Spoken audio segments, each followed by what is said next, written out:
Hello everyone, welcome to my channel Tanuja Bio Studies. Now I am taking the next topic after cell wall, that is the cell membrane. इसके बारे में हम बात करते हैं. इसमें बहुत सारे अलग अलग मॉडल्स हैं, उसके बारे में भी हम डिटेल में बात करेंगे. चलिए अभी इसको देखते हैं. सबसे पहले तो सेल मेम्ब्रेन जो है it is a flexibility, show flexibility, और इसमें एक और नाम दिया जाता है इट इज़ क्वसी फ्लूइड नेचर, मतलब कि बहुत ही फ्लेक्सिबल होती है, रिजिड नहीं होती, जबकि सेल वॉल क्या होती है, रिजिड होती है. ठीक है, सबसे पहले यहाँ पे नाम दिया था that is cell membrane. This name was given by scientist name Nageli and Cramer. Okay, इन लोगों ने क्या किया था, सेल मेम्ब्रेन दिया था नाम. बट क्या होता है कि मेम्ब्रेन किसी भी सेल में क्या होती है, आउटर जो कवरिंग है, जो पूरे प्रोटोप्लास्ट को कवर कर रही है, वो तो होती ही है, और अंदर बहुत सारे जो ऑर्गेनल्स होते हैं उनके चारों तरफ ये मेम्ब्रेन प्रेजेंट होती है. यानी आउटसाइड भी प्रेजेंट होती है, एक्स्ट्रा सेलुलर भी होती है, इंट्रा सेलुलर भी होती है. इसलिए लेटर ऑन इस वाली टर्म को रिप्लेस किया गया किससे, प्लाज्मा लीमा, या फिर नाम दिया गया plasma membrane. Okay, and it was given by Plowe. Fine. और ये कब डिस्कवर किया, 1931 में डिस्कवर किया. ठीक है, अब इसको हम बोलते हैं कि ये क्या करती है, एक्स्ट्रा सेलुलर, मतलब कि बाहर भी प्रेजेंट है और सेल मेम्ब्रेन के अंदर भी प्रेजेंट है. सेल प्लाज्मा मेम्ब्रेन तो नाम दिया गया, बट इसके अलावा भी इसको बहुत सारे अलग अलग नाम दिए गए, जैसे कि टोनोप्लास्ट. जब ये सेल मेम्ब्रेन, ये प्लाज्मा मेम्ब्रेन एक वैक्यूल के चारों तरफ होती है, तो उस वैक्यूल की कवरिंग को क्या बोला जाता है, टोनोप्लास्ट बोला जाता है.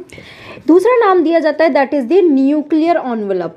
ये किसके लिए दिया जाता है, जब ये न्यूक्लियस के चारों तरफ होती है. ठीक है, इसके अलावा ये जो प्लाज्मा मेम्ब्रेन होती है ये डबल मेम्ब्रेन भी होती है. किसी किसी ऑर्गेनल में क्या होती है, दो लेयर होती है इसकी.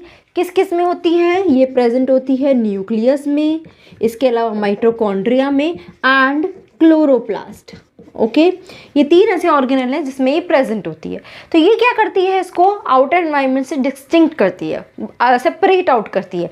बट इसका मतलब ये नहीं है कि ये आउटर एनवायरनमेंट से सेपरेट हो जाता है और उसमें कोई भी एक्सचेंज नहीं होता मटीरियल का. No, because this membrane shows the permeability towards the substance, toward water molecule, toward बहुत सारे इलेक्ट्रोलाइट्स, आयंस, मिनरल्स, सबके लिए ये परमीबिलिटी शो करती है. तो इसलिए ये क्या करती है, सेल का आउटर एनवायरनमेंट या फिर नेबरिंग सेल के साथ कनेक्शन हमेशा बना रहता है. Because of this cell membrane is plasma membrane. Okay, अगर इसकी एक ओवरऑल स्ट्रक्चर देखा जाए किसके थ्रू, जब इलेक्ट्रॉन माइक्रोस्कोप के थ्रू इसको देखा गया, तो इसमें इसको बताया गया दिस मेम्ब्रेन इज दी ट्राइलेमिनर. ठीक है, ट्राइलेमिनर मेम्ब्रेन, यानी कि 3 लेयर प्रेजेंट होती है. कौन कौन सी, the outer one is called the electron dense layer. ठीक है, this is the outer. Fine. Then middle electron transparent layer. Okay, and again this is the inner electron dense layer. ठीक है, मतलब मैं आउटसाइड से बात कर रही हूँ, एक मेम्ब्रेन उसके आउटर साइड से आउटर मोस्ट डेंस लेयर होती है इलेक्ट्रॉन डेंस. मिडिल वाली जो होती है वो ट्रांसपेरेंट लेयर है, और इनर वाली डेंस लेयर है. ये इलेक्ट्रॉन माइक्रोस्कोप के थ्रू जब देखा गया तो कुछ इस तरह का स्ट्रक्चर निकल कर आया. ठीक है, और ये पूरी मेम्ब्रेन का अगर विड्थ देखा गया इट इज़ अराउंड 75 एंगस्ट्रॉम. ठीक है, ये पूरी मेम्ब्रेन का विड्थ है. फाइन. अगर मेम्ब्रेन की कॉम्पोजिशन की बात करते हैं, okay, so let's talk about its composition. किस किस का बना होता है. Initially it was given membrane is compose of 3 components. क्या क्या होते हैं, the first component is what, lipid. Second is protein, and the third one is carbohydrate. Okay, ये लिपिड्स जो होते हैं ये ज़्यादातर इसमें किस फॉर्म में प्रेजेंट होता है, ईदर दी फॉस्फोलिपिड्स, ओके, या फिर किस में, फॉस्फोग्लिसराइड्स में.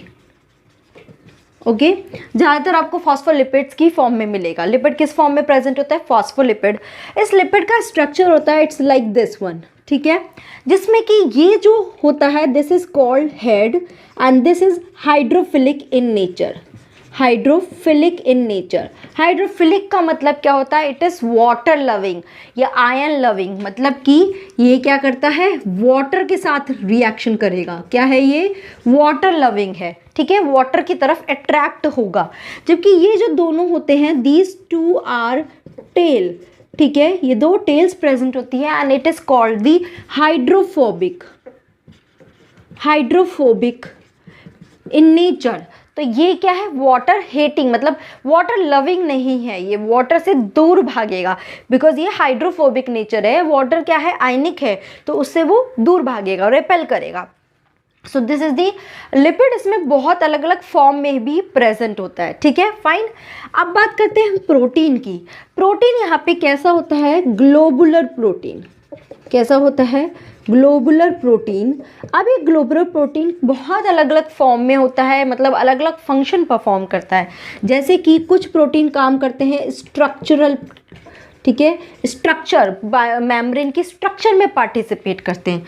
कुछ प्रोटीन यहाँ पे क्या काम करते हैं? They function like a enzyme, okay, तो ये एंजाइम की तरह रिएक्ट करते हैं। कुछ प्रोटीन यहाँ पे रिसेप्टर का काम करते हैं, कुछ कुछ एक्सेप्ट करना है, रिसीव करना है, उसका काम करते हैं। कुछ प्रोटीन कैसे काम करते हैं? चैनल की तरह एक्ट करते हैं and some act as a carrier molecule. Channel की तरह क्या करते हैं? ये क्या करते हैं? पैसेज वेज बनाते हैं, मतलब कि एक मेम्ब्रेन है और उसमें क्या कर लेते हैं, यहाँ पर ये प्रोटीन क्या करते हैं? एक पैसेज बनाते हैं जिसके थ्रू क्या होता है? कोई भी सब्सटेंस है वो इस मेम्ब्रेन के थ्रू क्या करेगा? एंटर कर पाएगा। और कैरियर में क्या करते हैं? ये खुद ही क्या करते हैं? इस सब्सटेंस को अपने ऊपर स्टिक करते हैं, उसके साथ बाउंड होते हैं और सब्सटेंस को हेल्प कराते हैं इस मेम्ब्रेन के थ्रू ट्रांसपोर्ट होने में, मतलब एक जगह से दूसरी जगह जाने में ये हेल्प कराते हैं। They act as a carrier, तो ये सब रोल ये प्ले करते हैं, ठीक है। कार्बोहाइड्रेट यहाँ पे कैसा होता है? ओलिगोसैकेराइड, ओके, ये ओलिगोसैकेराइड्स ये ब्रांच भी हो सकते हैं और अनब्रांच भी हो सकते हैं, फाइन। कार्बोहाइड्रेट अटैच होते हैं जनरली सरफेस पे, या तो वो लिपिड के साथ अटैच होंगे या फिर प्रोटीन के साथ अटैच होंगे। अगर वो लिपिड के साथ अटैच होते हैं तो वो क्या बनाते हैं? दे आर कॉल्ड ग्लाइकोलिपिड्स, ठीक है। और अगर वो प्रोटीन के साथ अटैच होते हैं then they make the glycoprotein. Understood? ये दोनों नाम समझ में आया? लिपिड के साथ अटैच है तो ग्लाइकोलिपिड्स बोल रहे हैं, प्रोटीन के साथ अटैच है तो ग्लाइकोप्रोटीन बोल रहे हैं, ओके। सो ये तो एक कॉम्पोजिशन की बात हो गई। अब क्या हुआ, शुरू में तो हमें मेम्ब्रेन का कुछ भी स्ट्रक्चर नहीं पता था, कैसे ये प्रेजेंट होती है, बस इतना पता है कि हाँ लिपिड भी प्रेजेंट है, प्रोटीन भी प्रेजेंट है, कॉम्पोजिशन पता है, पर ये किस तरह से अरेंज है इसके बारे में कोई नॉलेज नहीं है। तो अलग अलग साइंटिस्ट ने इसके बारे में अलग अलग मॉडल दिए, ठीक है। तो चलिए अब इनिशियल से हम बात करते हैं कि कौन कौन से मॉडल दिए गए। तो कौन सा सबसे पहला मॉडल दिया गया? That was called the lipids model, ठीक है। इस मॉडल को किसने दिया? This model was given bye overtone scientist in 1900। और साइंटिस्ट ने क्या बोला कि मेम्ब्रेन जो होती है it is completely made up of what? Lipids layer, ठीक है। उसने बोला कि सिर्फ लिपिड की ही बनी है और कोई चीज़ इसमें प्रेजेंट नहीं है। क्यों ऐसा बोला उसने देखा कि मेम्ब्रेन परमेबिलिटी शो करती है, ठीक है, इससे सब्सटेंस इससे पास ऑन होते हैं, तो that permeability of this substance is related somewhere related to the lipid solubility. उसने ये पता लगाया, इट वाज फाउंड कि लिपिड की जो सॉल्युबिलिटी उससे रिलेटेड है किसी भी सब्सटेंस का एक मेम्ब्रेन के थ्रू पास ऑन होना। तो इसलिए इसने बोला कि मेम्ब्रेन जो है वो लिपिड लेयर की बनी हुई है। But later on it was found कि ये सही नहीं है, क्योंकि बहुत सारे ड्रॉबैक्स या सारी जो भी उसकी प्रॉपर्टीज है मेम्ब्रेन की उसको फुलफिल नहीं कर रहा था। तो सेकंड मॉडल दिया गया, that was called the lamellar model. क्या है? लेमिलर, या फिर दूसरा मॉडल बोलते हैं इसको हम सैंडविच मॉडल, ठीक है। सैंडविच क्यों बोलते हैं? जैसे कि अगर एक सैंडविच की बात करें तो उसमें क्या होती है, बहुत सारी लेयर होती है। एक ब्रेड का लेयर, वेजिटेबल्स का, या फिर उसमें और दूसरी चीज़ का लेयर हो गया, फिर अगेन एक ब्रेड का लेयर हो गया, तो एक सैंडविच बन गया, अलग अलग लेयर्स। तो यहाँ पे भी कुछ ऐसा ही देखा गया कि लेयर्स होती है। किस किस की लेयर होती है यहाँ पे? लिपिड की एंड प्रोटीन, ठीक है, तो प्रोटीन और लिपिड्स की अलग अलग लेयर्स प्रेजेंट है, that's why it is called the sandwich model. ये मॉडल क्या हुआ, दो अलग अलग साइंटिस्ट ने दिया। The first was given bye Daniel and Dawson, ठीक है, इन 1935। Fine, okay. इन्होंने क्या बोला कि जो यूनिट मेम्ब्रेन मॉडल है, सॉरी मेम्ब्रेन जो है, प्लाज्मा मेम्ब्रेन है, वो लिपिड और प्रोटीन की बनी हुई होती है, बट इसकी क्या होती है, 4 लेयर प्रेजेंट होती है। कितनी लेयर्स प्रेजेंट है, 4 लेयर्स प्रेजेंट है, जिसमें कैसे अरेंज है वो, आउटर मोस्ट प्रोटीन लेयर है, ठीक है, फिर अंदर लिपिड का एक लेयर है, अगेन लिपिड का एक और लेयर है, और फिर इनर मोस्ट प्रोटीन है। यानी आउटर मोस्ट और इनर मोस्ट तो प्रोटीन का लेयर प्रेजेंट है, और बीच में जो है वो लिपिड का लेयर प्रेजेंट है। अगर हम इसको ड्रॉ करते हैं तो चलिए इसको ड्रॉ करके देखते हैं किस तरह से ये लेयर प्रेजेंट है। See this is okay, and the inner one is like this.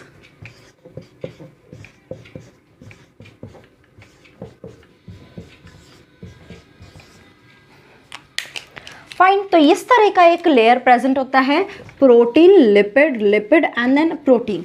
ये जो आउटर मोस्ट प्रोटीन है दोनों, they are the globular protein. क्या है ये, ग्लोबुलर प्रोटीन है, जो बाहर रिएक्ट भी करते हैं वाटर मॉलिक्यूल के साथ, ठीक है। जो अंदर की 2 लेयर होती हैं, that is the lipid layer. ये दोनों किसकी बनी होती है, ये क्या है, लिपिड लेयर है। फाइन, और क्या है यहाँ पे लिपिड, फॉस्फोलिपिड। कौन सा लिपिड है, फॉस्फोलिपिड की लेयर्स प्रेजेंट है, जिसमें जो हेड पोर्शन है that is the hydrophilic, it is towards this globular protein, और इसके साथ ये क्या कर रहा है, इंटरैक्शन कर रहा है, and through the electrostatic force, किसके थ्रू ये इंटरैक्ट कर रहा है या जुड़े हुए हैं, थ्रू इलेक्ट्रोस्टैटिक फोर्स। और जो 2 लिपिड है, इनका जो टेल पोर्शन है, this is the hydrophobic portion, ये दोनों भी एक दूसरे के साथ इंटरैक्ट कर रहे हैं, and this interaction this is due to the hydrophobic interaction, ठीक है। इसको हम बोल रहे हैं हाइड्रोफोबिक इंटरैक्शन। समझ में आया, क्योंकि हाइड्रोफोबिक दोनों टेल है, तो यहाँ पे हाइड्रोफोबिक इंटरैक्शन है, and this interaction is the electrostatic interaction. समझ में आया, क्लियर, फाइन। अगर if I mention this is the hydrophilic head and this is the hydrophobic tell, clear. I hope इसमें आपको कोई डाउट नहीं होगा, ठीक है। इसमें ही दूसरा मॉडल दिया गया, that was given by Robertson, that was also called as the unit membrane model. चलिए उसके बारे में हम बात करते हैं। So this is the Robertson model, इसको दूसरा नाम भी बोलते हैं, that is called the unit membrane model. क्या बोलते हैं, unit membrane model, and it was given in 1959, ठीक है।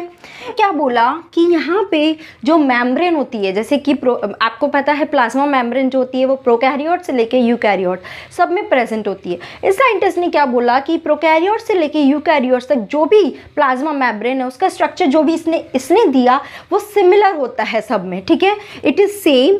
और इसकी थिकनेस कितनी होती है मेम्ब्रेन की, दैट इज़ 75 एंगस्ट्रॉम। और एक और चीज़, जो इलेक्ट्रॉन माइक्रोस्कोप के थ्रू स्ट्रक्चर देखा गया, उसी स्ट्रक्चर को इसने अपने इस मेम्ब्रेन मॉडल में बताया कि इस तरह का स्ट्रक्चर होता है कि outer most electron dense layer होती है, मिडिल में इलेक्ट्रॉन ट्रांसपेरेंट लेयर होती है, और लास्ट में इलेक्ट्रॉन डेंस लेयर होती है। चलिए देखते हैं, उसने कुछ इस तरह से बताया कि आउटर मोस्ट एक प्रोटीन का लेयर है, अगेन इनर मोस्ट में भी एक प्रोटीन का लेयर है, ठीक है, और बीच में लिपिड का बाई लेयर प्रेजेंट है। ओके, कैसा है, इस तरह से।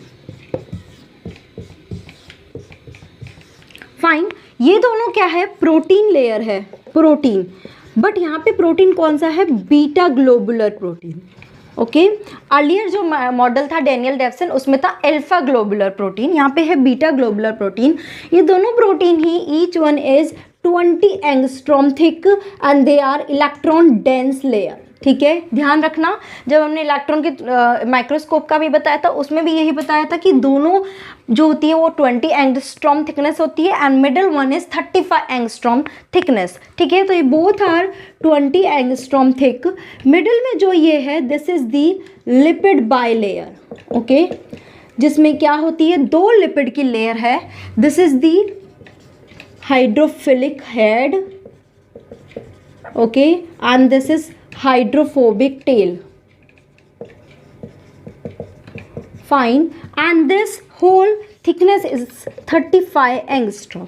ठीक है, तो 20 plus 35 plus 20 again it make the 75 angstrom। तो इस तरह से लेयर प्रेजेंट होती है। अगेन जो हेड पोर्शन है उसका प्रोटीन के साथ जो इंटरेक्शन है that is what, electrostatic interaction.